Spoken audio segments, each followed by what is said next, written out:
Czar Tom Homan laying out the Trump administration's strategy to cool tensions in Minnesota. Meanwhile, on Capitol Hill, lawmakers are still going back and forth on that DHS funding. Lucas Tomlinson is live for us in Washington with the very latest. Hi, Lucas.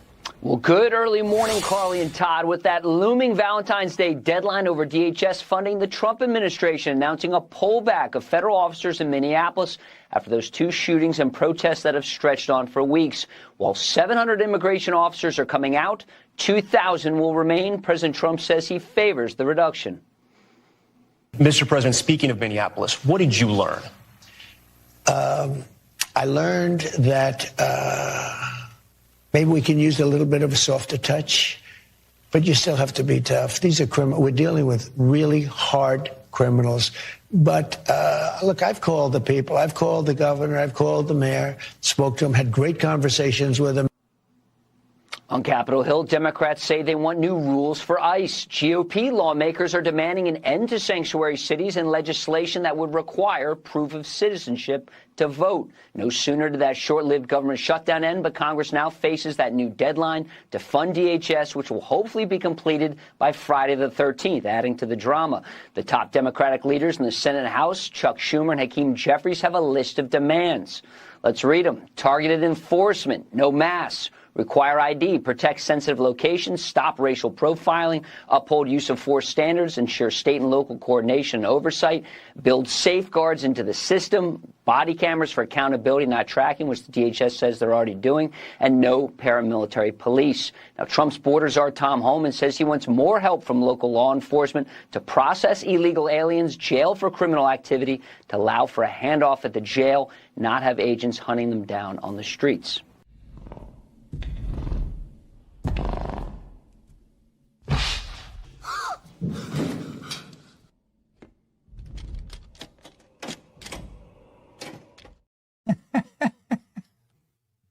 Okay. That's pretty good. The hunters have become the hunted, ladies and gentlemen. We are back after a very late red eye last night from Nashville. We had a wild time with Kid Rock and RFK Jr., and we look forward to bringing you spicy Maha content, sizzling steaks, workout videos with RFK and Kid Rock in Kid Rock's Southern White House, he calls it, his giant mansion house there in Nashville. This has been a project that we've been working on. The two guys wanted to meet, and we were just there to bring them together, okay? And we're going to be producing a exciting special on this, and so, you know what? It's just creating culture. It does require, however, us to take very late flights, so please bear with me this morning as I am, I think, perhaps over-caffeinated at this point on this very chilly. How is it where you live? What's the weather like where you live? We got to Nashville. Okay, sorry, I'm just going to gripe here for a second. You might as well just put up photos, Klein. We got to Nashville, and it was freezing cold. I mean, it was like the water in the water bottles was ice. Was like a brick. It was freezing cold yesterday. We had a great time. Warm company, I guess you could say. But whoa, man. And it is gloomy and rainy, spitting rain, and cold and chilly here in Tampa today as well. And so we are hoodied up and ready to rock on a show that will have the dark and the light. And that's what we talked about yesterday with Alex Jones. The darkness and the light. It is the eternal spiritual battle between good and evil. And it is a battle that we must win. And it's a battle that we will win because we serve a God that has conquered death, that created the universe, and can unfreeze frozen hearts like we saw yesterday in Nashville. Look at this. Whoa, man. I just wasn't prepared for it. It was freezing cold. So anyway, I hope that you are staying warm and toasty on this beautiful Thursday, February 5th, 2026. Kamala Wink's surprise announcement. Is she running for president? Are we going to get Kamala again? Please let it happen. The clip economy needs her. We must have her. The wine industry, by the way, is collapsing. Ilhan Omar is the only person who can make a profit. And so you got to get Kamala back. Kamala has made her announcement this morning, and it is so humiliating. Donald Trump was live just moments ago, or is he live now? Goodness gracious. Okay, well, maybe we'll jump right over to President Trump just to listen. He's been like on a roll this morning. Goodness gracious, he must have been talking for an hour. Chairman James Comer joins the show on a very, very newsworthy show. And, well, my name is Benny Johnson, and this is The Benny Show. Let's hop on over to the president here and listen to him, perhaps something that we all need, a little extra prayer. Became stronger than ever. And it reminds us that prayers strengthen, prayers heal, prayer empowers, and prayer saves.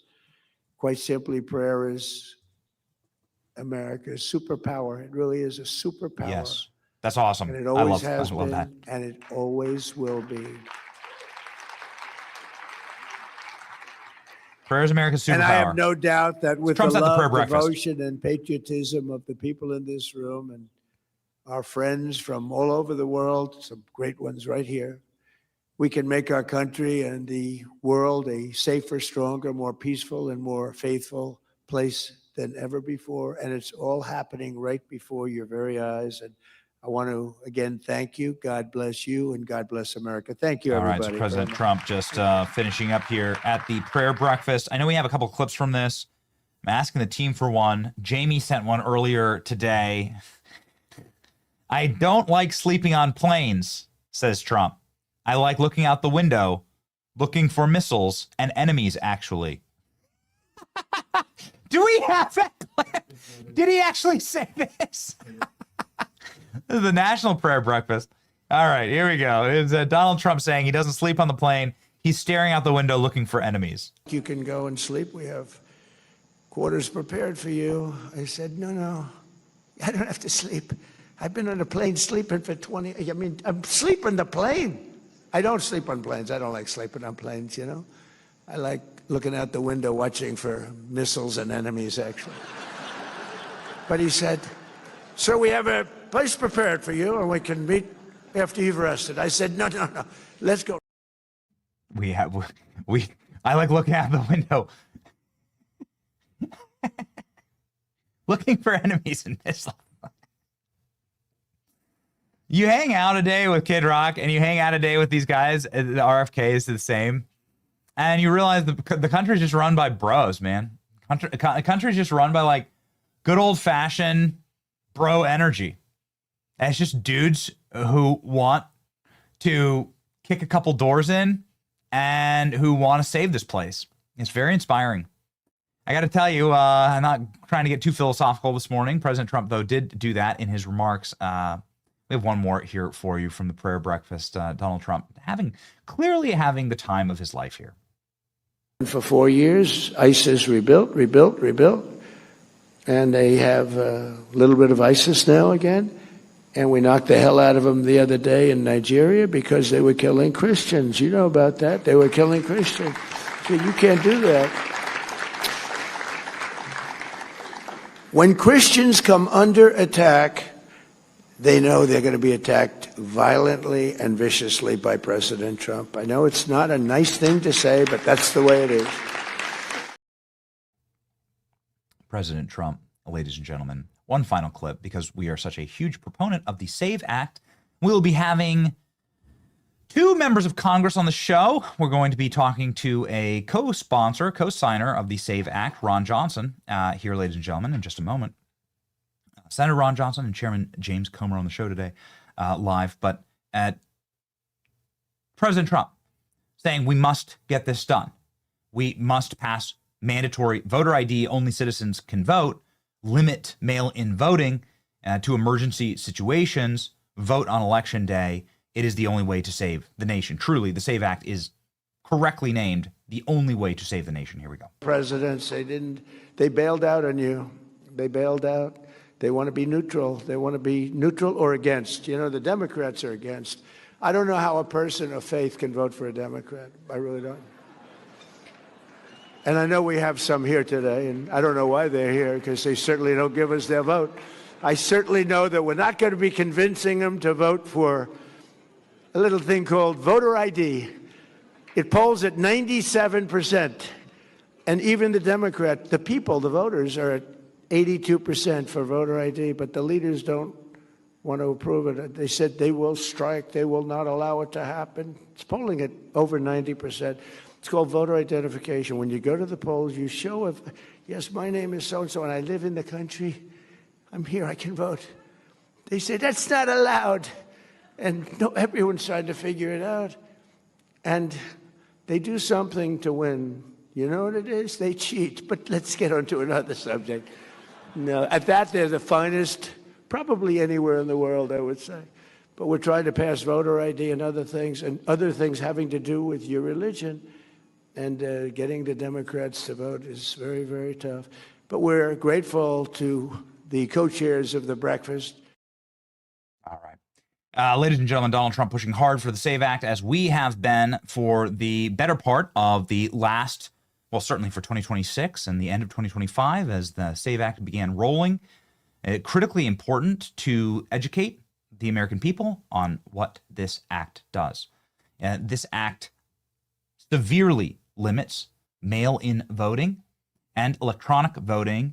It pushes for paper ballots as a priority mechanism for voting.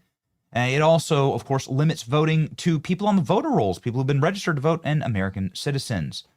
This is also something that is, well, you can't have an actual functional democracy if the citizens are having their votes canceled out by people who are not citizens. If you are not a person who belongs in this country, then you shouldn't be canceling out my vote or my wife's vote or my mom and dad's vote. But that is precisely what happens in our election. It happens at scale, and the SAVE Act must pass. The SAVE Act must pass. There's a way to do it, and it was enumerated on the show previously today, and we look forward to, again, beating the pavement on this and getting this done. Critical to save America.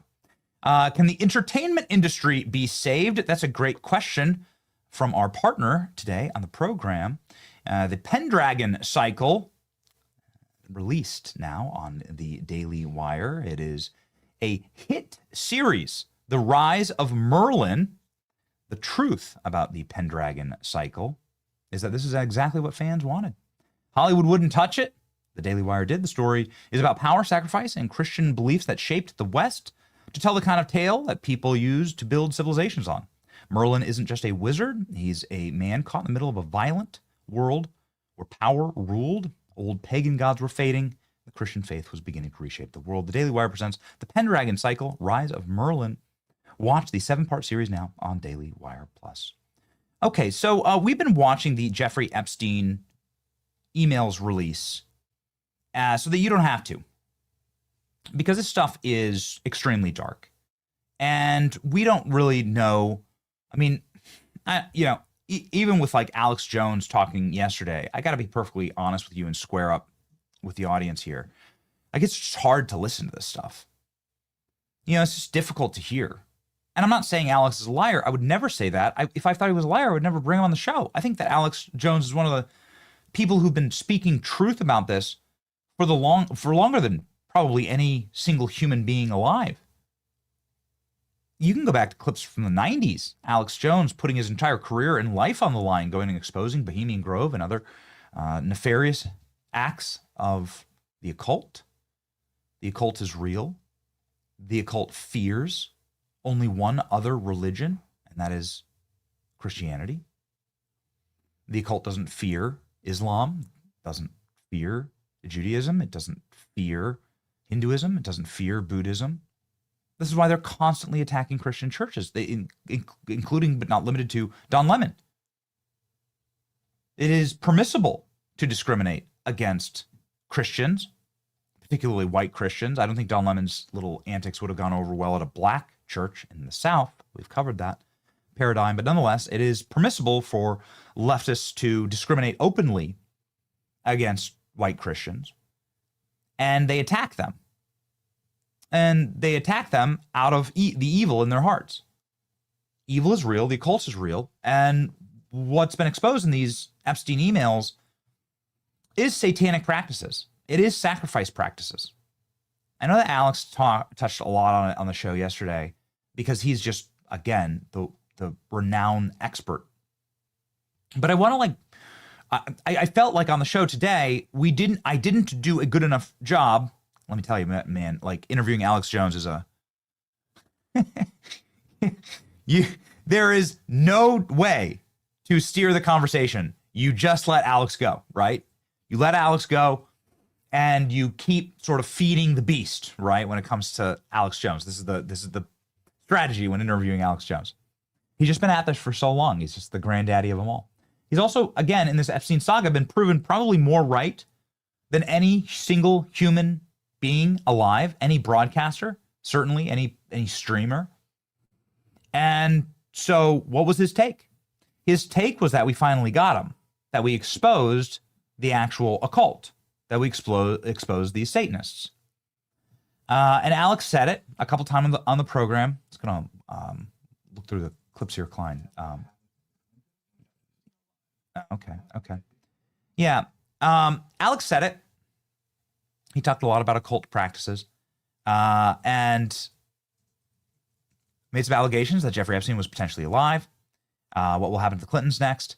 But effectively saying that Donald Trump, he continued to repeat the line that that Donald Trump needs to lean in, that he needs to bull rush and storm sort of the gates because he has these evil people on the run. And we totally agree with him. But I didn't feel like on this program that I had all of the emails, evidence that's been released to put up on screen to back up Alex's claims. So we're going to do that actually right now. We're going to take the moments of clarity from yesterday's show, and we're going to build an architecture around what Alex was actually talking about. Let's start here with the Daily Mail, in what is, without question, the single darkest email, certainly in the actual email tranche from Jeffrey Epstein. I think that it is impossible to find something worse than this. There are many very dark and evil things. This one is bad. What you see constantly throughout these emails is a theme of rape, torture, abuse, and death. And that's why it is so imperative that there are arrests that happen here. That's why it's so imperative that there's a next level, not just these releases, not just a bunch of shock headlines, but that there's another level to this investigation.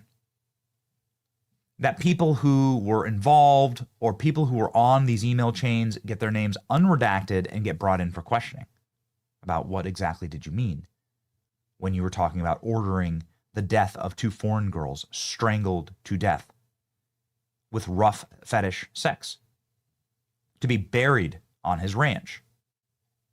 There's a place called Zorro Ranch. Why don't we get the actual?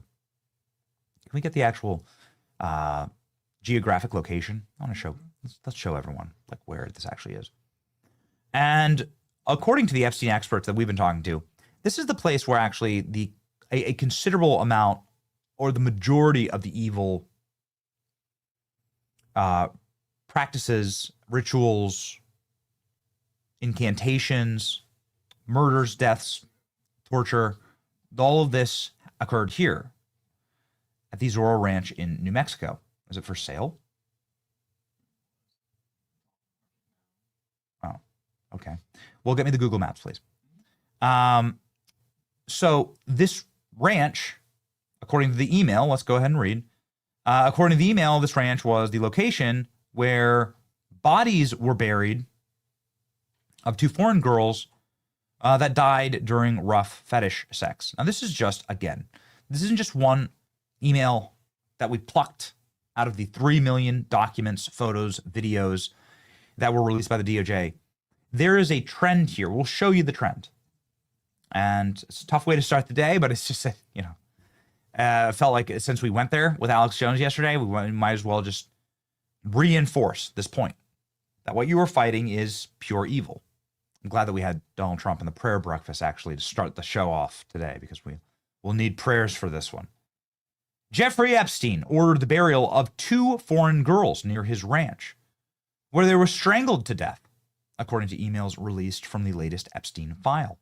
The email sent to a person claiming to have worked for Epstein also includes links purportedly showing the late pedophile engaging in sex with the underage girls. The correspondence was sent to a man named Eddie Argnon in November 21st, 2019, before being forwarded to the FBI, with the release as part of the 3 million documents, the Epstein files, published at the Department of Justice on Friday. In the email titled Confidential, Jeffrey Epstein, the person whose name has been redacted, of course, because there's so many redactions, actually, claim to have been there and seen it all, and is the staff at Zorro Ranch. They allege that the girls were buried at the order of Jeffrey Epstein and Madame G, believed to be Ghislaine Maxwell, of course, at Zorro Ranch. The sex offender's sprawling New Mexico property, which has long been reported to have served as one of the private playgrounds for the sexual abuse and trafficking. In an email, they wrote, Edward, this is sensitive. This will be the first and last email, depending on your discretion. You choose to take it or not. This comes from a person who's been there and seen it all. The material below is from Jeffrey Epstein. This is my insurance case. Litigation, no questions. Okay. This Zorro Ranch property, the reason why I want to show it to you on a map, let's pop it up. The reason I want to show it to you on a map is that it's not in Florida, Klein. It's in New Mexico. Yeah, but please get me the Google map, please, of it in New Mexico. I mean, you can see it here in the photo, is that this is a ranch that was surrounded by hundreds and hundreds of acres of empty wilderness.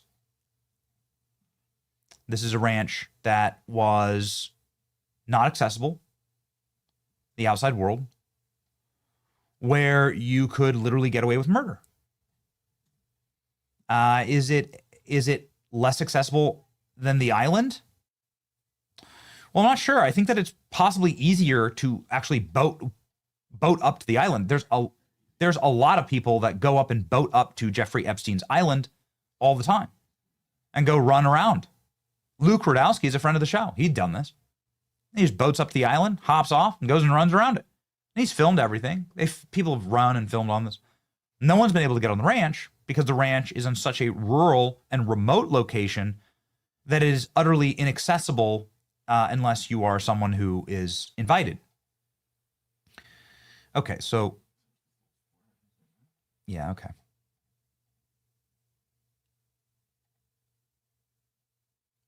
It's a monster ranch that Jeffrey Epstein had.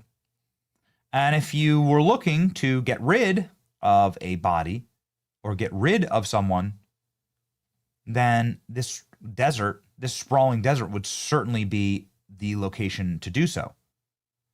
Drone footage of the New Mexico ranch, you can scroll down here in the article, shows exactly how utterly remote and destitute the landscape is, with the exception of the ranch itself. So let's go ahead and continue to read the email here. So this is the email. You can see it here. It corresponds with a considerable number of other emails and documents that show murder and torture of women. I do find it interesting that they're arranging for 1 Bitcoin to be delivered to a Bitcoin wallet in order to facilitate all of the evidence. That's the exact same thing that happened with Nancy. That's happening with Nancy Guthrie. I don't know if you guys are following the story. It's crazy, man. Savannah Guthrie's mom just gets like kidnapped and gets, I mean, I know we haven't talked about it on the show, but Savannah Guthrie's mom gets kidnapped and the kidnappers are demanding Bitcoin. Trump has sent Kash Patel out to Arizona in order to try and figure this out. The occult is real, is all I'm saying. And that evil is real. And as a Christian and as a believer, you have to look at it with open eyes and accept that we are in an eternal fight, good versus evil. You got that video for me, Klein? Let's see it. Here's the drone footage of exactly how remote this ranch was.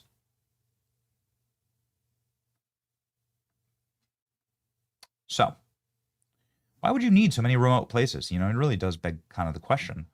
Like, why would a Manhattanite hedge fund guy need to be able to truly get off the grid and have such extreme privacy? And now we know inside of these emails. They added, what is damning about Jeffrey Epstein is yet to be written. Did you know somewhere that the hills outside of Zorro, 2 foreign girls are buried on the orders of Jeffrey Epstein? They died of strangulation. The sender also included links to the videos that showed Epstein having sex with minors, threesomes, and underage girls.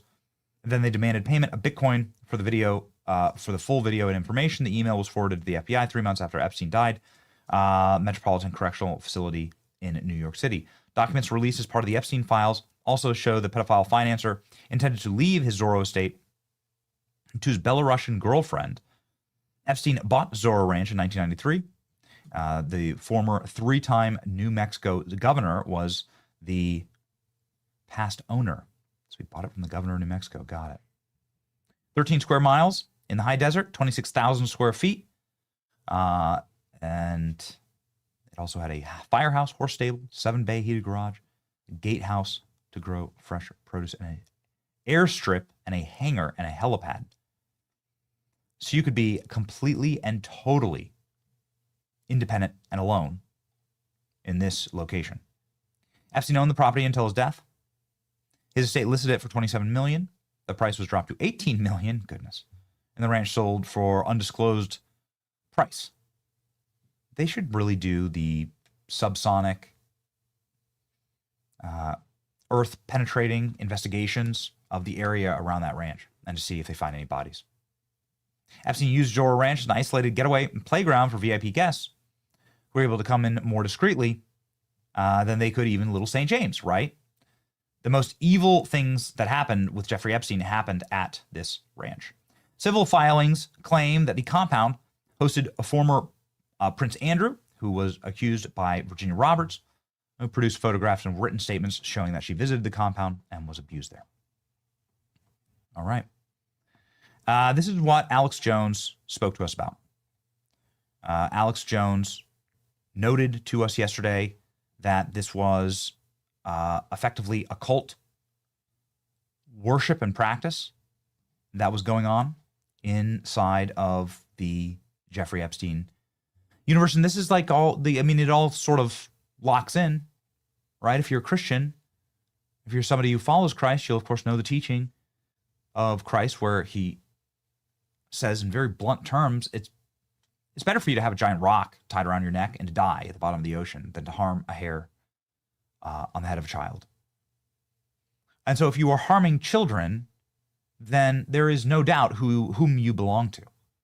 And harming children was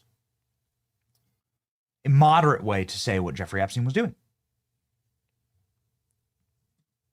And so, man, cannibalism, rape, murder, and pedophilia. And it's all there in the 3 million pages. They should have cadaver dogs run around this property. They should have ground penetrating radar look through the property. I truly believe. And that should happen on all of the Jeffrey Epstein properties. It's a dark world out there. It's a dark world out there. Alex Jones says that this was the gateway. The Bohemian Grove evidence that he uncovered is the gateway to what Jeffrey Epstein was doing. Here we go. Yeah, Bohemian Grove is kind of a gateway drug. Half of them are members, half of them are just guests. And so it's simulated human sacrifice. So it's kind of like softcore, you know. But when you get into Skull and Bones, you get into all of this. 100%, it's about a predator class that sees people as animals, and they are recruiting. I mean, Jeffrey Epstein had Baal or Baal, which was the main god, also known as Moloch. some of the different cultures in the Middle East that they would sacrifice children to. He had his bank accounts named after this, and all this satanic iconography. So this really is, it's like MS-13. To be a made member, you got to torture a kid to death. People go, that sounds crazy. Well, that's the initiation of this. And so it really is good versus evil. And Trump has to face this. I know it sounds crazy for a 79-year-old man to come out and say we're facing pedophile Satanists. He thinks it's bad for the stock market, but they try to connect him to it with no evidence. He has to go ahead and hammer him. And I think he said like 3 days ago, he goes, wow, this vindicates me. It's like, yeah, Trump, I've studied it. I've talked to the witnesses. You're not involved. So why are you being, because he's like, well, it's a big mess and we don't know what to do. No, they're trying to hang it around your neck because it's what they fear. Like they say, don't use the military when we're rioting and attacking people. That's constitutional. They demonize what they fear. Oh, don't cover our pedophilia or we'll hang it around your neck. Don't whatever they don't want you to do, you should do. And so this is Trump's chance to finish him off right now. If he comes out with press conferences and exposes them and talks about it, it's absolutely game over. I mean, you have the Clintons trying to not testify. Now they're going to testify. You have the head of their foundation convicted of smuggling Haitian kids out of Haiti. You've got them. You've got them. You've got them.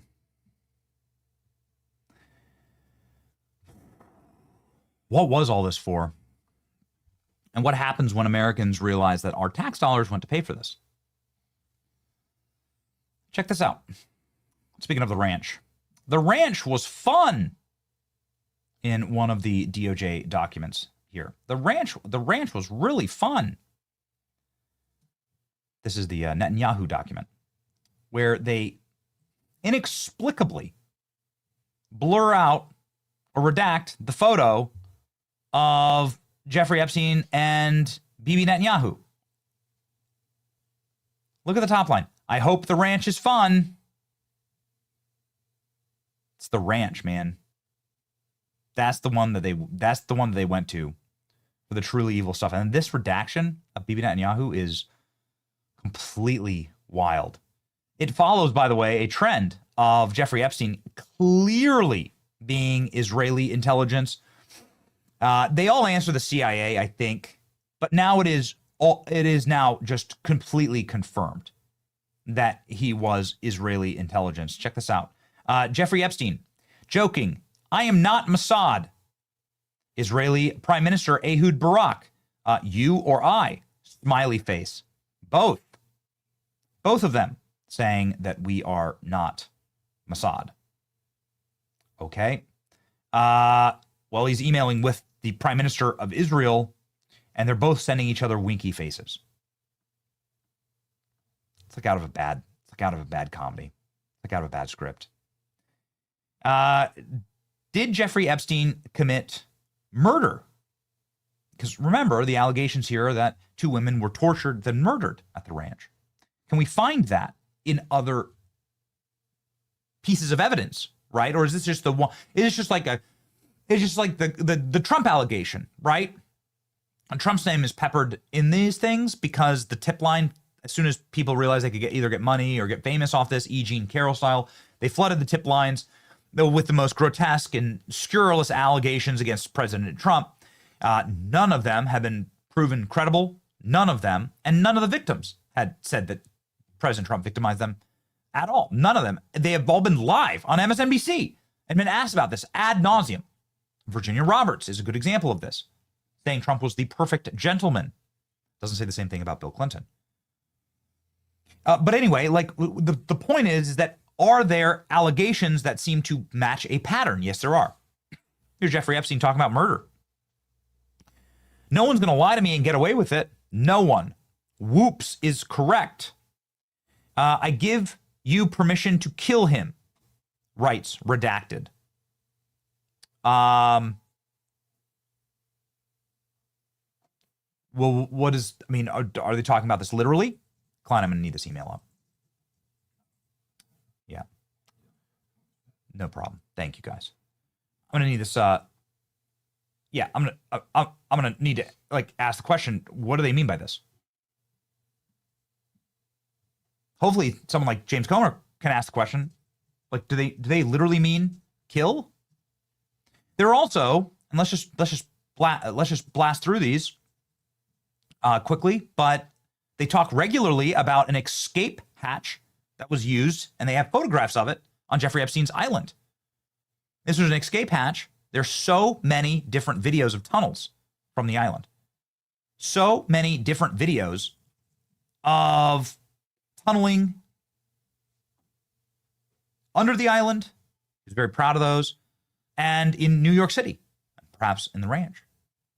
This is one of the photos that allegedly led to shark-infested waters, where, according to one of the allegations, bodies were dumped and discarded on Jeffrey Epstein Island. This is what this hatch door was for. Torture is found often throughout these emails. We'll just pop you up some links. And by the way, the links that I'm sharing, these aren't found on blogs.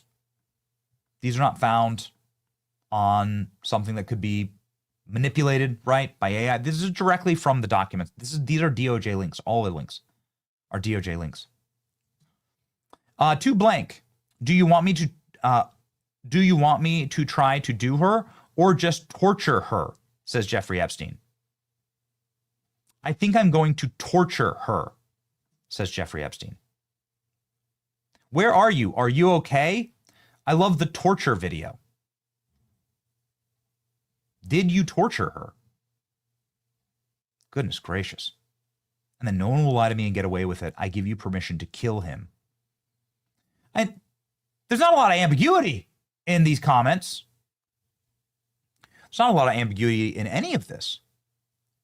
And so it really does it really does require a much sharper look as to what was truly going on here, because this is the dark underbelly of this. It's not just a predator. It's not just a pervert. It's not just a bunch of like old, sicko, gross men. I mean, this is obviously bad, and I want all those guys to be prosecuted. It's something much darker. There's something much more evil going on here. Very few want to get to the actual bottom of it.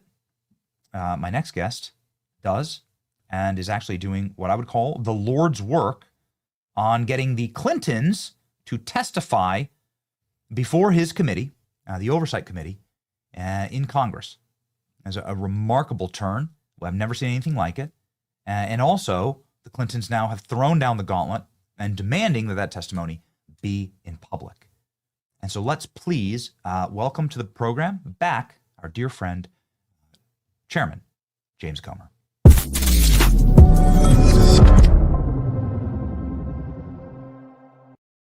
Mr. Chairman, thank you so much for being on the show again. This is big breaking news this morning. Hillary Clinton challenging you, saying, let's do this testimony in public. Her post has gone up, and even though the comments are locked, it's going quite viral. And so I would love to simply ask, will this testimony be in public, Mr. Chairman? It will be public. We have the video camera, the audio camera, and the transcript. So everyone in America will see that. We always release. I've never done a deposition where we didn't release the transcript and the audio and video if we have that. This is a standard congressional deposition, which is what the Clintons agreed to. And the standard congressional deposition is you are deposed for however long it takes, and it will be recorded, both video, audio, as well as transcripts that will be made public. So it is going to be public. But it will not be live. So this will not be live streamed. Well, you know, we hadn't planned on it being live, but I mean, we're seeing the legality of that, and it's never been done before. But look, the Clintons keep moving the goalposts. In her tweet against me, you know, she was completely dishonest in what she says, and we're trying to get all the emails gathered up. We've been negotiating with her attorneys for 6 months now, and they are the ones that move the goalposts. So either Hillary Clinton's being lied to by her attorney, or Hillary Clinton just lied. But either way, the only people that move the goalpost are the Clintons, and here they are again, 48 hours after they agreed to come in for the deposition, trying to move the goalpost again for what I think she means is like a public hearing. And I'll say this, look, This is what Jim Jordan did with Jack Smith. They had a deposition, then Jack Smith said he wanted to go public, and then they had a hearing. I mean, if the Clintons want to do that, they can do that. The subpoena that was voted on by Democrats and Republicans, the contempt charges that was voted on by Democrats and Republicans in the Oversight Committee, was for the Clintons to sit down for a deposition. The video, the audio, the testimony will all be made public. So I don't know why she's trying to say something other than she's trying to muddy the water. It will be public. As a remarkable news that you're breaking here on the show, Mr. Chairman, that the Clintons have lied, that the Clintons have just lied in public. I don't think that's new news, but you can use that on any headline. I think we can use our breaking news. We just made a new breaking news stinger. Perhaps we'll use it. Okay, so Mr. Chairman, I want to take a step back here, put up the commentary from your committee. Here, Chairman Comer announces Clinton's caved will appear in depositions. I've been dying to ask you, actually, about this process, because you've been on the show, you've said the Clintons are balking, and you said, I will hold them in contempt, and you followed through on that, and you did it in a bipartisan way. I think you got a half dozen Democrats or more to vote with you on the contempt. That did not fare well for the Clintons. They were absolutely going to be held in contempt in Congress, correct? And that was going to be sent to the DOJ. Correct. And so is that the pressure point facing sort of a revolt against their own party, seeing the weakness that they had within their own ranks, that finally caused them to break? Or was there something else, Mr. Chairman? So the Clintons have lawyered up. They have every big law firm in Washington, D.C. representing them. A couple of their lawyers are former Republican operatives that worked in the Speaker's office and at one time for the House Oversight Committee. So what they were telling them is this is the Congress of the past, where there are a few weak-kneed Republicans that won't hold anyone accountable and go ahead and let them vote it out. They'll never get the votes. They'll never, not only will they not get any Democrat votes, they won't get any Republican votes. And what they didn't know is that I've been working very closely on this investigation with the Democrat women on the House Oversight Committee. And the Democrat women are much younger. I was in college when Bill Clinton was president. They were in kindergarten when Bill Clinton was president. And they just want the truth. To their credit, we disagree with the squad and we disagree with the progressive women on 99% of the issues. But to their credit, Benny, they are sincere when they say, we don't care which political party you are affiliated with. We don't care if you're rich and powerful. If you have spent a lot of time with Jeffrey Epstein and Ghislaine Maxwell, we want to talk to you to find out, how he accumulated the power and favor and wealth that he accumulated. So from that standpoint, they grossly miscalculated the reading of the room, so to speak. And when the Democrats all voted with the Republicans to hold both Clintons in contempt, then they had to come back and they lost all leverage. So then they agreed before it was a floor vote. And remember, Hakeem Jeffries and Nancy Pelosi, they can say whatever they want. They want justice for the victims. They told those women on the committee not to vote for this contempt vote before the committee vote. Wow. And the women on the committee, the Democrat women on the committee, did it anyway. And I think they were, a lot of them were going to do it on the floor. But they all came to me and said, all right, the Clintons have come back one more time. They've agreed to come in to your terms. Now, here's why that's important. Because the Clintons would use this in court to say, well, we came back one last time before the contempt vote and agreed to 100% of his terms. And the chairman, the Republican chairman, said no. They would have used that in court to have gotten to weasel out of being held in contempt. And we've seen how many court cases the Department of Justice in the last year has lost on technicalities and things like that. So this is the third date. And what I said right after that, 3 strikes and you're out. So if they blow this off, there's no winning in court. Not only that, but I think over half the Democrats in Congress will vote to hold them in contempt after they've blown this one off. So we have been over backwards. We've never moved the goalposts like Hillary Clinton said. We've got the emails to prove it. And, I hope they're not trying to move the goalposts again. I know they're trying to spin public opinion because they've got all the liberal media saying, oh, Comer's moving the goalposts. Prove that we moved the goalposts. We have the emails of the correspondence between my staff attorneys and theirs, and they're the ones that move the goalposts. They're up right now, Mr. Chairman. Can you talk us through these just really quickly? Because you did release the receipts here, and could you explain them to our audience? Yeah, well, this is what I love. It's called evidence, and it's evidence that Hillary Clinton's tweet is accurate. Now, was Hillary lying, or was she lied to by her Republican attorneys? I don't know, but there's some lying involved in that tweet. That's a dishonest tweet. So yeah, you can see, people can look. We've scheduled meetings. We've worked on this for 6 months, Benny. 6 months. They would cancel a deposition that they agreed to come to because of a funeral or because of a doctor's appointment. And we kept saying, okay, we want to work with you. And then in the end, we had that last date. This is the last date, and they blew it off. And not only did they blow it off, they came back and said the subpoena was unlawful. They said that to the New York Times. They had that hit piece ready to go before they even showed up to blow it off. And so they're the ones that move the goalposts. They're the ones that have been negotiating in bad faith. And those emails, I invite everyone in America to read those emails and see who's the one moving the goalposts here.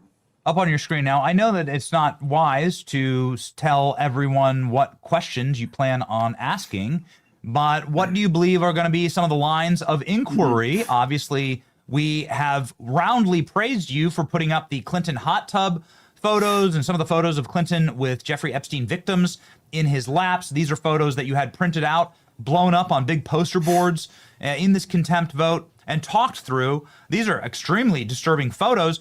If it was President Trump inside of a hot tub with a woman wearing nothing or virtually nothing, and she's an Epstein victim, it'd be the end of the world. It'd be the new January 6th.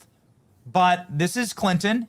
These are real photos. Nobody disputes it. What do you expect to find, Mr. Chairman? Well, I have to be real careful what I say because the Clinton legal team's watching this interview right now. I can assure you. No one's accusing the Clintons of any wrongdoing other than being in contempt of Congress and blowing off congressional subpoenas. So this is their last chance. That's the only crime that they've been accused of thus far. There is evidence that has emerged from the documents, both the documents from the estate and documents that the Department of Justice released in their latest 3 million document dump from last week. There are documents that suggest that Bill Clinton spent a lot of time with Jeffrey Epstein. Now, again, there's no documentation that I've seen that would suggest he did anything wrong. But we know that then Ghislaine Maxwell was very close with Hillary Clinton and Bill Clinton. In fact, she was, I'm pretty sure, one of the few guests invited to Chelsea Clinton's wedding. And in some of the documents, Epstein talks about, the help that he gave in raising money for the Clinton Foundation. Now, we just have basic questions about the relationship. Did they see anything? Is there anything that they can give us that would point us in the direction of identifying who the abusers were of these young girls? Did Epstein solicit money from the abusers of these young girls for the Clinton Foundation? Were you aware that this was taking place? And things like that. This is a serious deposition. And the goal is not to embarrass the Clintons or get a one-liner in or anything. The goal is to try to get answers for the American people. Everyone that watches your show is curious about the Epstein files and who the guys were, and was it as bad as what the media narratives are? How did Epstein get his money? So there's so many questions, and you can't not include the Clintons because Jeffrey Epstein, according to White House logs, went to the White House 17 times while Bill Clinton was president. I'm at the highest levels in Congress, and I haven't been to the White House more than 10 times in my life, I don't think. Epstein went there 17 times when Clinton was president, and then Clinton flew on his plane, 24 times. Now, again, that doesn't implicate guilt. And it's just like there are pictures with President Trump and Epstein. And there's certainly no evidence of any wrongdoing there. Donald Trump has answered thousands of questions. He'll get questions today from the media about Epstein. To my knowledge, neither Bill nor Hillary Clinton have ever answered any questions about Epstein. That's, it's remarkable because you said that on our program a couple months ago, Mr. Chairman, and I said that can't be true. She ran for president in 2016. 2016. And so certainly somebody asked her, and we scoured every available record. And you're exactly right. There are 0 instances. Bill Clinton was asked one time in a selfie line about Jeffrey Epstein, and we actually have the clip here. Bill Clinton was asked in a selfie line, and I think it's a clip that perhaps you could use in your committee. We put captions on it. We play it regularly. He says, he's asked about the allegations with Jeffrey Epstein, and Bill Clinton says this. Of your connection with Jeffrey Epstein?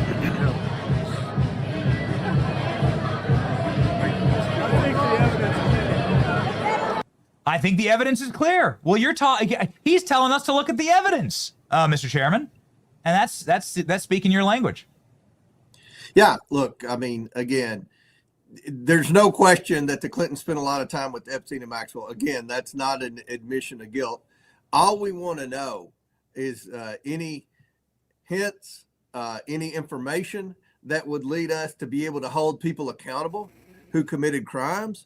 And what's disturbing here, when you see Hakeem Jeffries, who I've just grown to detest because he is the most partisan person, most obstructive person in Washington, D.C., the least effective. I mean, he has lost so many battles in the last 2 weeks. I've lost count.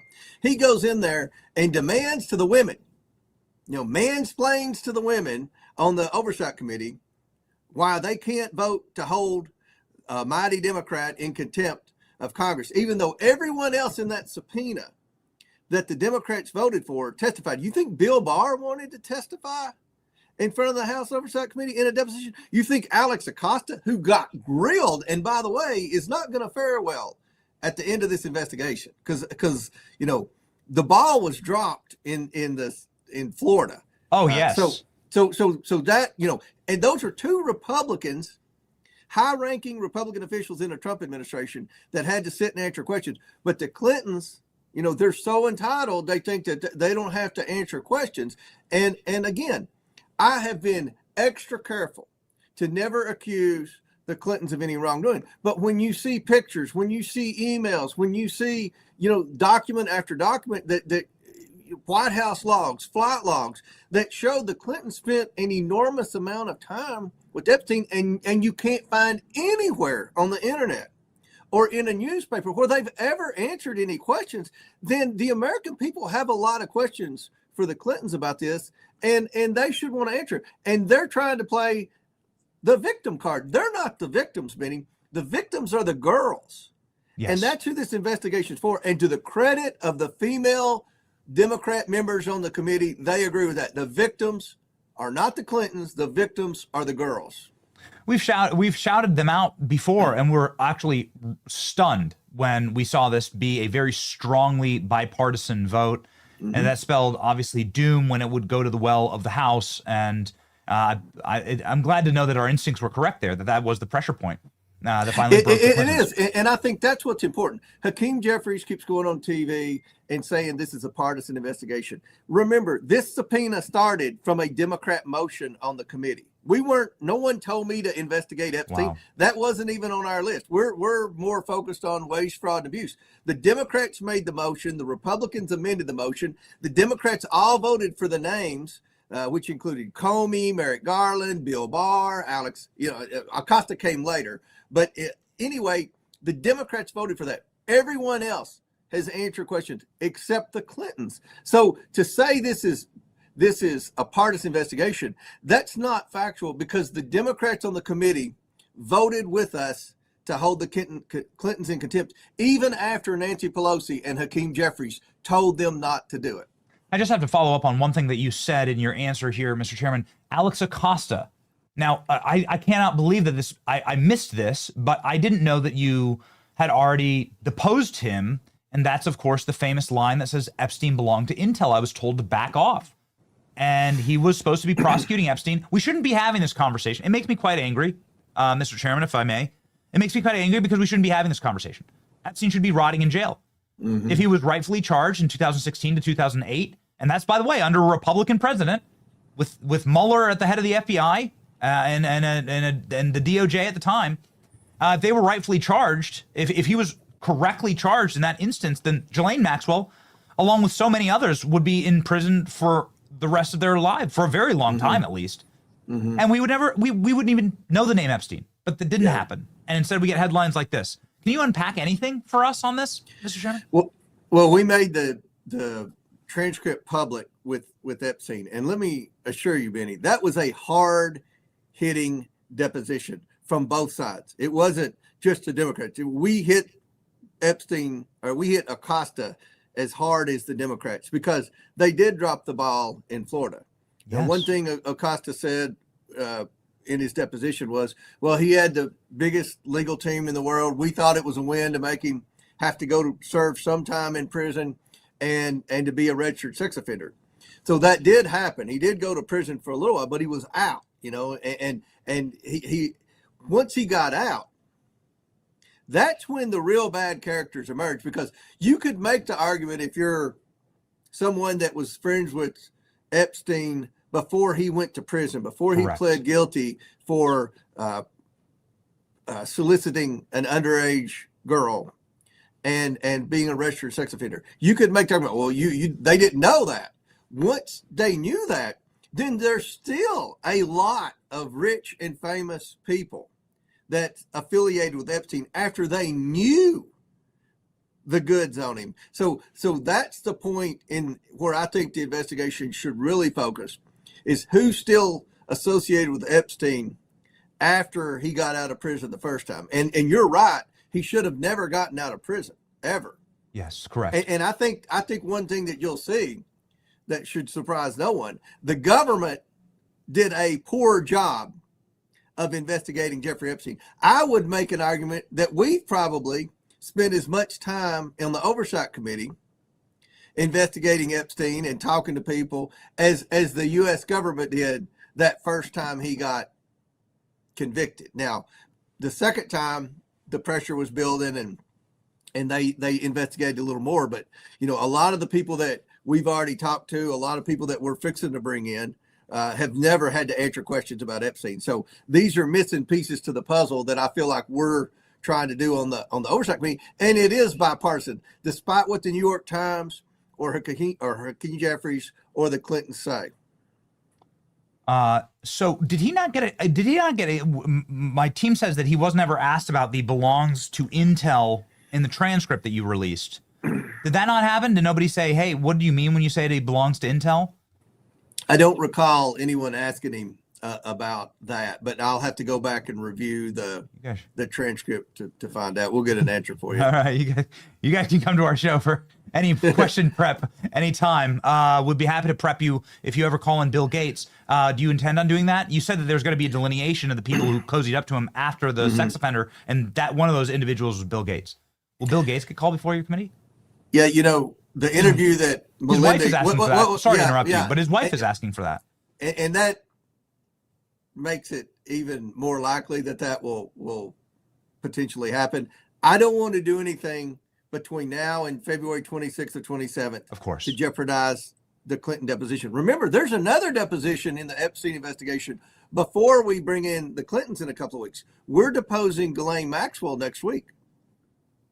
Now, she's indicated she's going to plead the fifth. That's the only reason we haven't deposed her any sooner. But we're going to go ahead and do that, and maybe she'll change her mind. Maybe she'll answer questions. So Maxwell's going to be deposed next week. That's not been covered very much.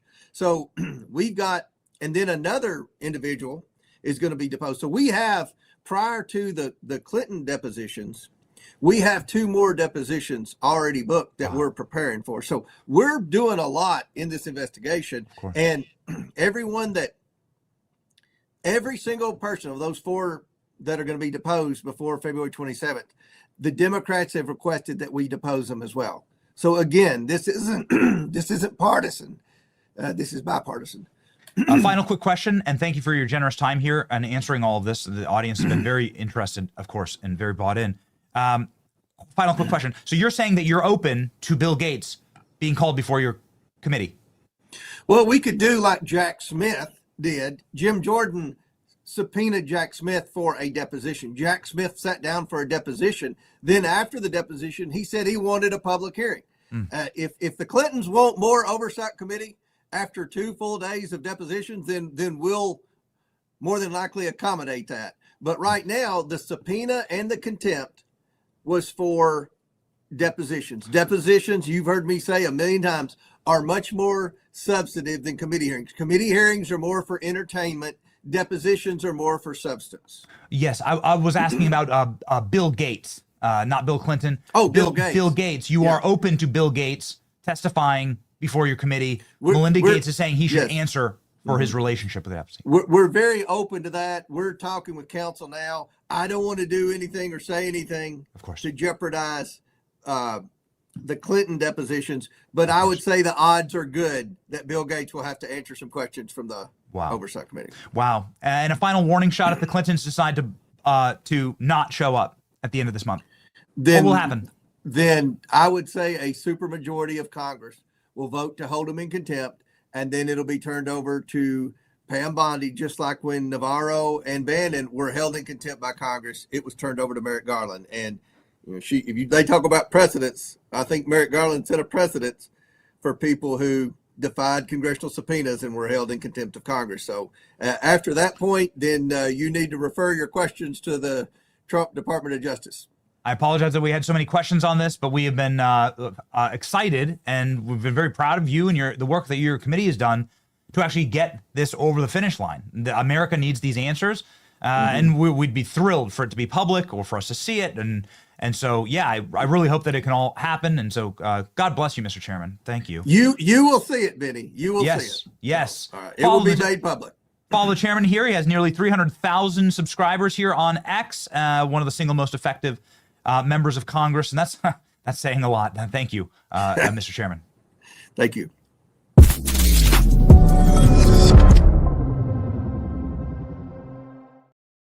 Armra, ladies and gentlemen, is a sponsor of our program today.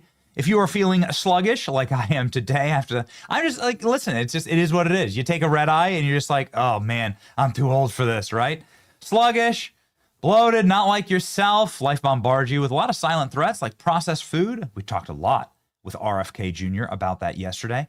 Artificial light, modern stressors disrupt your gut, brain, energy, weaken your immune system, staring at a little blue light screen all day. Whew. Your body isn't broken, it just needs the right inputs. Armra Colostrum is nature's original blueprint for health. Colostrum is packed with over 400 bioactive nutrients that help fortify your gut health and fuel fitness recovery and help strengthen your immune health, so supporting your best performance every single day. Get help taking back control of your health. We worked out a very special offer with Armra for our audience. Receive 30% off your subscription order. Go to armra.com/Benny or enter Benny and get 30% off. ARMRA.com/Benny. And yeah, get started with a little more of a pep in your step. Somebody who always brings that pep is the great senator from Wisconsin, Ron Johnson, joining the show live now.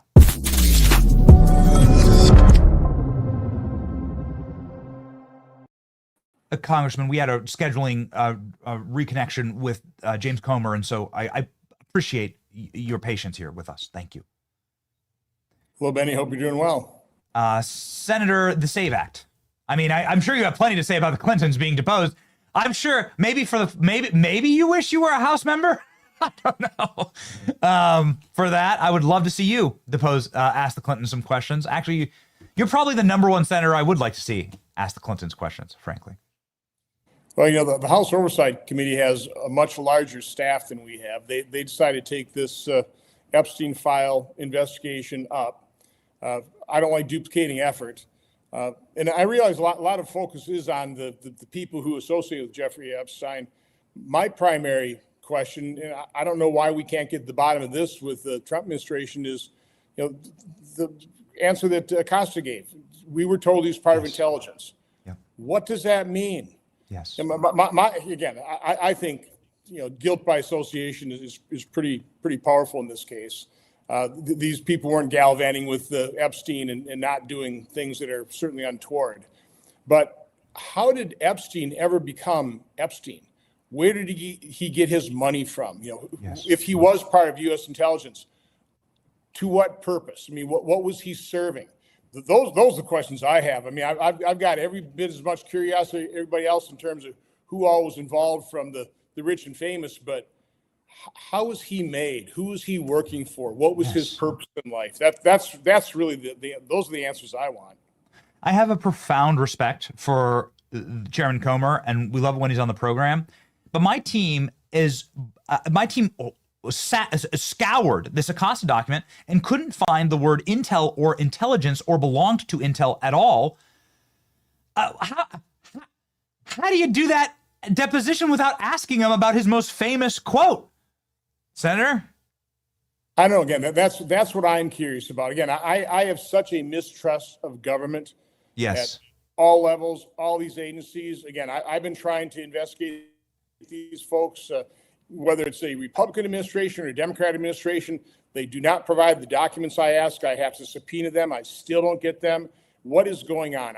I don't know that we'll ever get to the bottom of any of these things. It's enormously frustrating.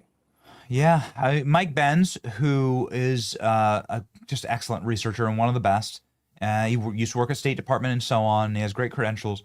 Mike Benz has been on this program and has an incredibly compelling case for Jeffrey Epstein working really close with the CIA and or just simply being a CIA-funded asset and operative. And he brings all the receipts, and it makes just really a lot of sense. And this is how he got his first bags and how he got the ball rolling for becoming the fixer. And we can see this in the emails that he was fixing security agreements between nations and nation states and tribes all across the world.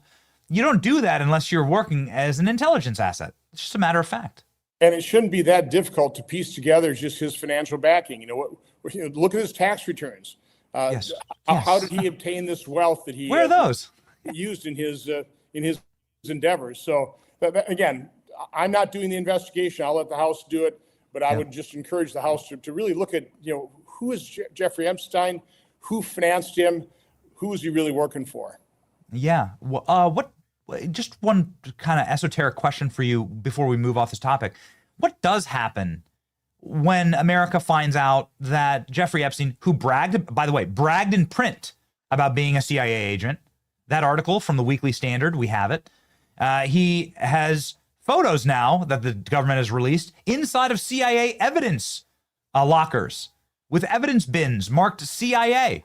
And Jeffrey Epstein is there laughing with what is presumably has to be a CIA agent. There's plenty of evidence that is right there in front of it. What happens to the American people, Senator, when we realize that some of these very dark and evil crimes were facilitated or funded by our own federal government? Same question you asked. What we really understood what happened with the JFK assassination. You can go instance after instance. It's amazing. Jeffrey Epstein, died supposedly of suicide in federal custody. It's amazing how many important witnesses died in federal custody. There's a great book written about the Oklahoma City bombing, Blowback. Read that. It opens up your eyes. Again, you see this pattern repeat time and time again, where you've got government operations that just might have gone astray, resulting in tragedies. And of course, then the government's got to cover it all up. So whether you go back to JFK assassination, the Oklahoma City bombing, the Garland terrorist attack. I mean, the fellow who carried out the Garland attack, he was basically being groomed by the FBI. They paid somebody to basically turn him into a terrorist. Again, I think this has happened time and time again. Read a good book about Charles Manson. What about Charles Manson? Again, I'm going to be accused of a conspiracy theorist time and time again. It's just that you never get adequate answers to these very legitimate questions. Yep. One of the last photos that the last photo of Jeffrey Epstein as a free man, he's wearing an IDF sweater. Okay, got it. It's just a little on the nose. It's just like a little obvious. It's almost like they're mocking us. And then Alex Acosta doesn't get asked one time about the intel comment. Utterly remarkable. Okay. I'm on a little bit of a kick here, Senator, I'll tell you, because we had dinner with RFK last night, and he went on and on and on about the evidence about his father's murder and the evidence that the CIA did it. And he's done this publicly, but he went into great detail. And I've never been more blown away. I was truly in shock, listening to that. Well, first time I met him in person, he was in a green room, and he was also talking about the time he visited Sirhan Sirhan. That's when he suggested to me JFK, the unspeakables, the devil's chessboard about CIA. He kind of set me on down this path of kind of looking into these very well-researched books. Again, you don't get all the answers because the government doesn't turn over the evidence. They always frustrate any researcher trying to get to the bottom of these things. They're trying to protect their own institutions. Yes. So the institution of American democracy is an institution that clearly can't survive with a bunch of illegals voting, and can't survive with illegal voting, even if it is an American citizen voting 20 times with the mail-in ballots they get. The SAVE Act is absolutely critical. I know that you are a champion of it, and it's something that this audience cares deeply and passionately about, Senator. Can you please give us an update on where Thune is on the talking filibuster? Where does the SAVE Act hang in the balance today? Well, the good news is that the vast majority of Americans also agree with the SAVE Act. It's not Jim Crow 2.0. I mean, that's what the Democrats always trot out because they want to make it easy to cheat in elections. They don't want to secure our elections. The SAVE Act is pretty simple. It just codifies what it should be obvious, that only U.S. citizens can vote. You have to prove your citizenship before you register to vote. And then what's been added to it, the Save America Act now, is also require voter ID at the point of voting. Again, common sense, 75, 80, 85% of Americans agree that that's exactly what they want because they don't want their legitimate vote canceled out by a fraudulent one. Now, again, Democrats, even though you have that strong public support for the Save America Act, Democrats will not vote for it because, again, they want to make it easy to cheat. That's why they flooded millions of people in this country, unvetted, allowing criminals to be part of that population, flowing into sanctuary cities and states, basically blue states. They want to count them in the census. They want to plus up their numbers in Congress. This is all about the gaining and maintaining of power by Democrats. That's their game plan.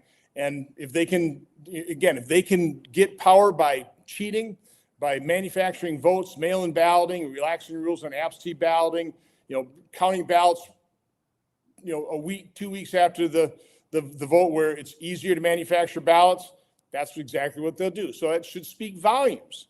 Democrats want to make it easy to cheat. Republicans are trying to make sure that only legitimate votes count. The status of it, Senator Scott, myself, Senator Lee are going to meet with the president this afternoon. We met with House members yesterday. We're trying to come up with an excellent piece of legislation that goes a little bit beyond just the Save America Act. Secure our borders, secure our elections, secure American taxpayer funds. Try and institute things that the American people will support in terms of anti-fraud provisions. So craft a piece of legislation that has broad backing by people across the political spectrum, get the president to come on board that, hone that piece of legislation, and then make sure that we've got the votes in both the House and the Senate to pass it. Once we've established that, again, we're not putting the cart before the horse here. Once we establish we've got a great piece of legislation that the American public will support, that will be impactful, that will help save America, then we determine we've got the votes in both the House and the Senate, and I think the president can help us get those votes. Then we determine, how do we pass it? I've agreed with the president about just ending the filibuster because the Democrats are going to do it anyway. We don't have the votes for that right now in the Republican conference. So what Mike Lee's been talking about is the talking filibuster. Nobody knows exactly how that would end. There's all kinds of ways Democrats can throw wrenches in that process. But at a minimum, we ought to go down that path. We ought to show our supporters we are willing to fight to save this country. We are willing to fight and fight hard and work long hours, put the Senate into 24/7 mode, to do everything we can to make sure that only U.S. citizens can vote, that we prevent fraud, that, again, we secure our borders. I mean, we have to decide on all the elements of the Secure America Act, but that's really the path we're going down. We're trying to do it as quickly as possible. Do you believe, by the way, I love this tactic because you're finally forcing them to eat it. Like you're forcing Democrats to defend illegals voting in our election. It's an amazing tactic that Democrats always use against Republicans in emotional arguments. Republicans never hit back, and they never just force Democrats to go out and defend the indefensible. And it's totally Again, indefensible. if you only hold a single vote on a piece of legislation, then Schumer can get away with saying, well, that's Jim Crow 2.0. And people believe it because the media will carry his water. If you actually go to the Senate floor, start a talking filibuster, have the thing go 24/7, day after day after day after day, then the American people come to understand the Save America Act is not Jim Crow 2.0. It's delivering to the American people what they want: election security, only U.S. citizens voting, photo ID at the point of voting to make sure that your legitimate vote's not canceled by a fraudulent one. Again, just a simple vote on a piece of legislation. That's the way we always do it here in the Senate because it's easy, right? Oh, well, we made him take a tough vote. No, you didn't, because nobody even knows about it. You go on the floor for a talking filibuster day after day after day, 24/7. The American people's come to realize these guys are fighting for something. They wouldn't be putting themselves through this if it weren't important. Democrats are opposed to voter ID? Are you kidding me? Democrats want non-U.S. citizens to vote in federal elections? Are you kidding me? That's how you win the political argument. You need the public to support it, and it's going to take something like the talking filibuster to get the American people on our side, because otherwise they're listening to the lies in the mainstream media and the lies the Democrats tell them. Is Thune going to do it? Last question, Senator. What do you think? I mean, it does. Well, again, if we get the president behind this, if we get the American people, if we get our supporters behind this, I don't think my Republican colleagues are going to have any choice other than to say, yeah, let's go down this path. And the talking filibuster, when that breaks, theoretically, you could get this 50+1. You could get this passed. Right. I mean, we've got a two-speech rule. If you're on the same legislative day on the same issue, senators get to talk twice. Now, we'll have a couple Spartacuses in there, I'm sure, that'll try and talk for 20 hours. Most won't. This will take a lot of time. Nobody can predict the end results, but at a minimum, our supporters need to see that we are willing to fight, that we're willing to be there 24/7, do everything we possibly can to secure our elections, our border, American taxpayer funds. Yes. Well, there's one senator down, which is Mazie Hirono, because she doesn't speak English. And so I don't think she'd be able to filibuster very well. We've heard her in committee hearings. And, so you already have a great advantage there. Thank you very much, Senator Ron Johnson. Always a pleasure to speak with you. Such a fighter from the great state of Wisconsin. Ladies and gentlemen, support the senator. He's got, let's check in here, 700,000 subscribers on X. Make sure you're fighting with the people who fight for us. Godspeed, Senator. Have a great day.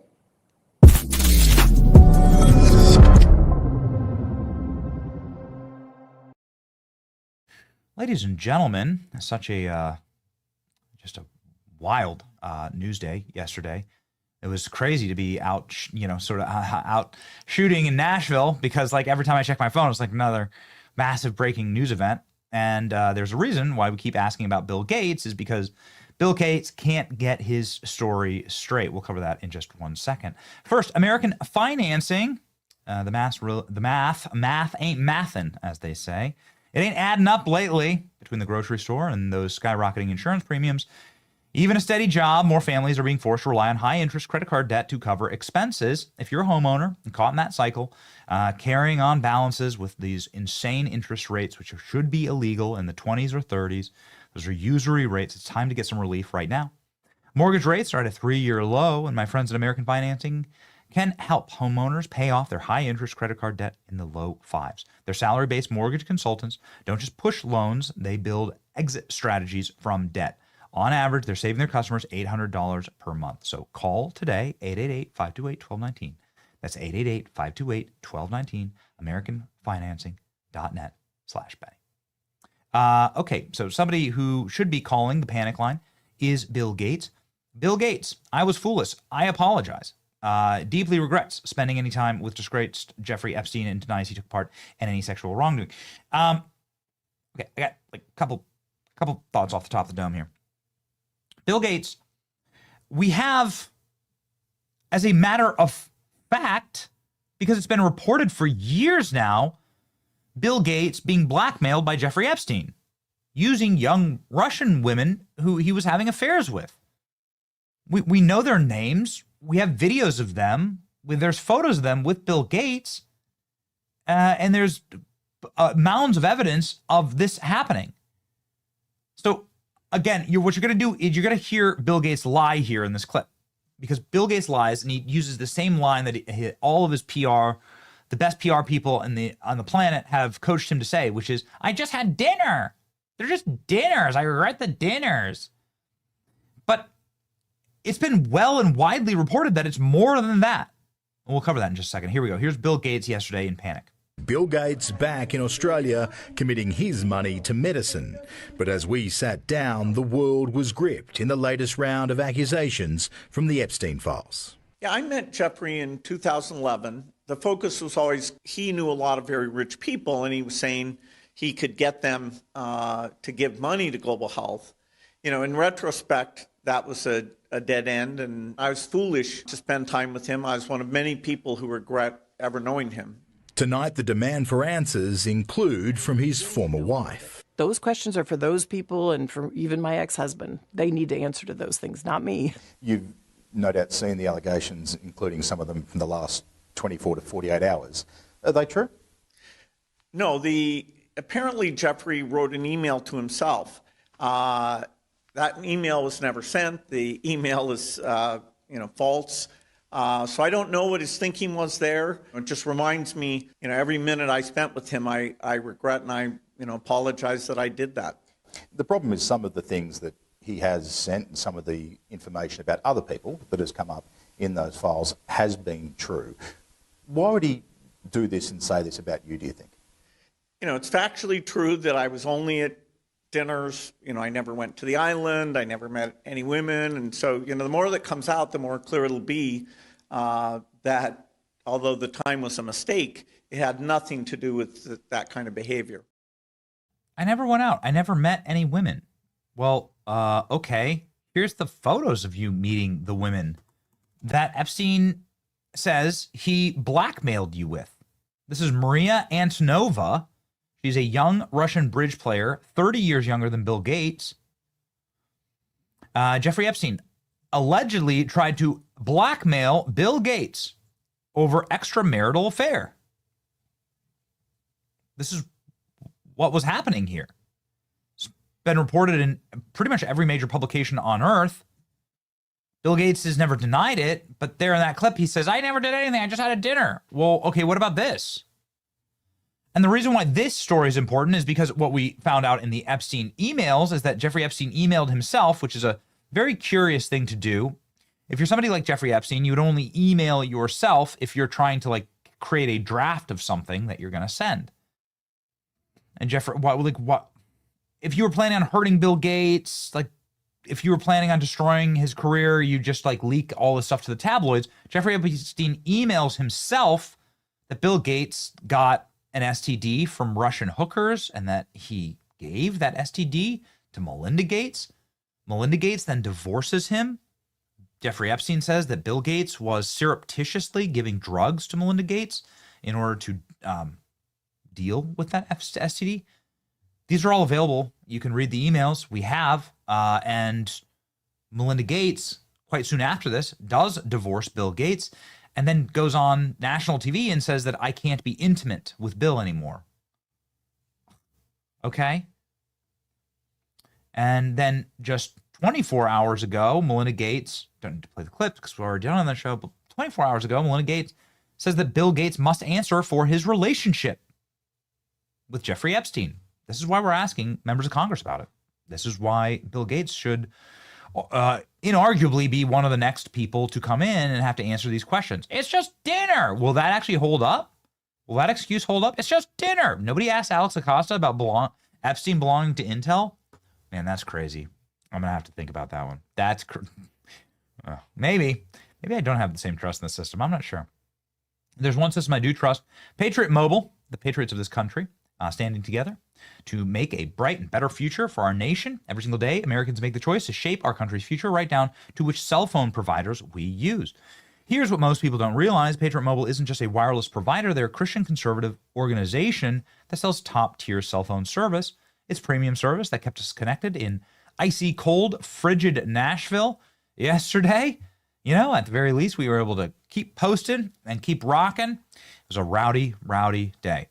Patriot Mobile always has our back. They should have yours. They are the backbone of our company. Go to patriotmobile.com/Benny, call 972-PATRIOT, and use a promo code Benny for a free month of service. That's patriotmobile.com/Benny, call 972-PATRIOT to make the switch today.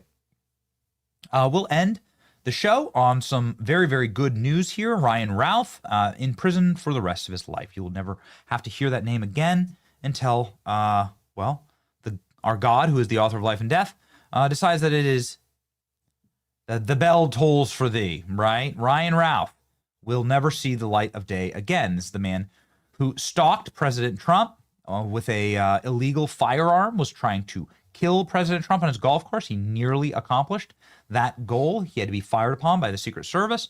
He then ran. He was put in, he is sentenced to life in prison plus 7 years. Not exactly sure how that happens. Again, do they imprison his soul afterwards, like purgatory when you die? Ryan Ralph was unrepentant in court, continued to challenge Donald Trump to fights and things like that. He also tried to, this is something that I find remarkable here, he tried to get arms from Ukraine. We went viral earlier last year in showing that the DOJ says that in Ralph's own communications, he's trying to get missile launchers from Ukraine. He was relatively successful in this mission. He got some Ukrainians to respond to him. He was going to smuggle them into the country using the cartels and then blow Trump's plane out of the sky. Ryan Ralph tried to kill himself when his sentence was being read. I hope he rots in jail. What a dirty scumbag. We need these people we need consequences for these people. I would very, very much like to see the harshest possible consequences for people that are storming churches, people that are shooting at conservatives. The bullets are only going one way. Will anybody be charged in the Epstein disclosures? Let's go ahead and ask the market with Polymarket.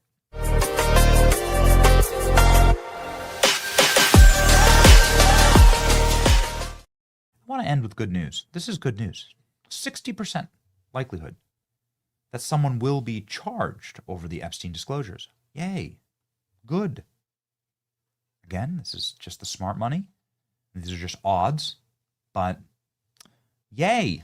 That would be awesome. We would love to see it.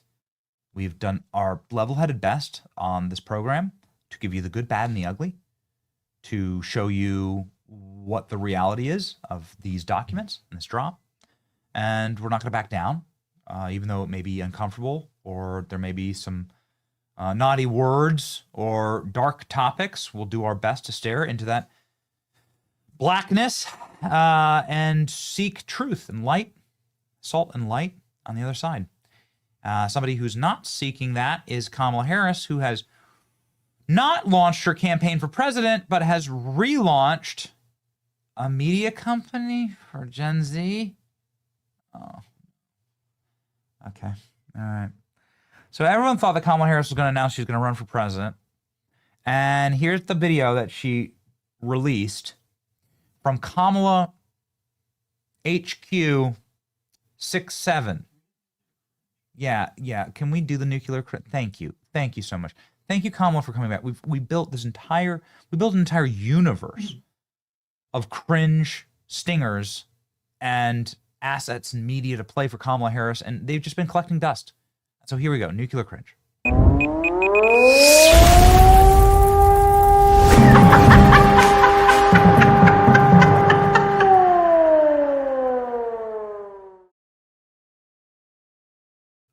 Here we go. Madam Vice President, what's going on with Kamala HQ? Well, I'm so glad you asked. I have good news. So Kamala HQ is turning into headquarters, and it's where you can go online to get basically the latest of what's going on, and also to meet and revisit with some of our great, courageous leaders, be they elected leaders, community leaders, civic leaders, young leaders. I'm really excited about it. So stay engaged, and I'll see you out there. Thank you. The most remarkable thing about this Kamala Harris clip is that in spite of getting her ass kicked in the 2024 election in a historic manner, I mean, talk about losing the popular vote, that she hasn't changed anything. She's not like she hasn't like gone into hiding and like done a remix and really like considered her ways. They haven't changed anything.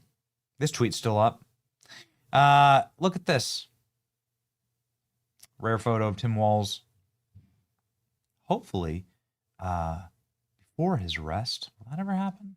Ugh. If they get away with it in Minnesota, it's going to make me so angry. But yeah, Kamala, there's no introspection. There's no reflection at all. Incapable of that. Just pure cringe from Kamala. It's the same Kamala. Same Kamala lost the election. Same Hillary Clinton, right? That lost in 2016. Please run again. I'm begging you, run again. I'm praying for it. Let's pray together.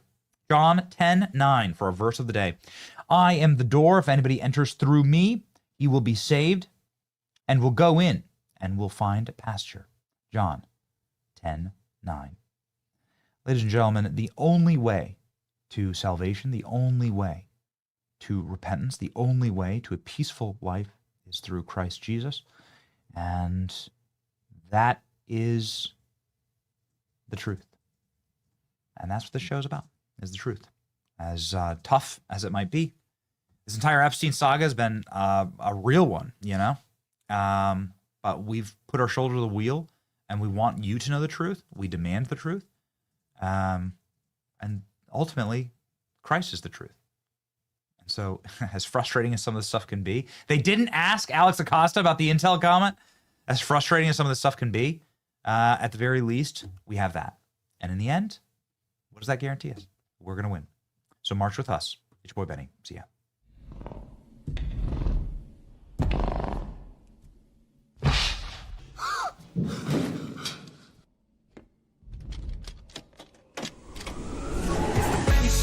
Where the truth gon' be, faith and freedom on your TV screen. Stand up strong, battle through the night. The Benny Show's here, bringing liberty to life. From the speeches to debates, Benny sharp like a blade, cutting through the lies, watch the truth cascade. With the warrior's heart, this man never fades. You know it's prime time when Benny invades. From saving the nation to stories untold, the Benny Show's a storm, see the truth unfold. Stay in the loop, let freedom take hold. Salting all the libs, soul never sold. It's the Benny Show, where the truth gon' be, faith and freedom on your TV screen. Stand up strong, battle through the night. The Benny Show's here, bringing liberty to light. Liberty to light. Bringing liberty to light. Liberty to light. Bringing liberty to life. From the speeches to debates, Benny sharp like a blade, cutting through the lies, watch the truth cascade. With the warrior's heart, this man never fades. You know it's prime time when Benny invades. From saving the nation to stories untold, the Benny Show's a storm, see the truth unfold. Stay in the loop, let freedom take hold. Salting all the libs, soul never sold. It's the Benny Show, where the truth gon' be, faith and freedom on your TV screen. Stand up strong, battle through the night. The Benny Show's here, bringing liberty to light. Bringing liberty to light. Bringing liberty to light. Bringing liberty to light. Bringing liberty to light.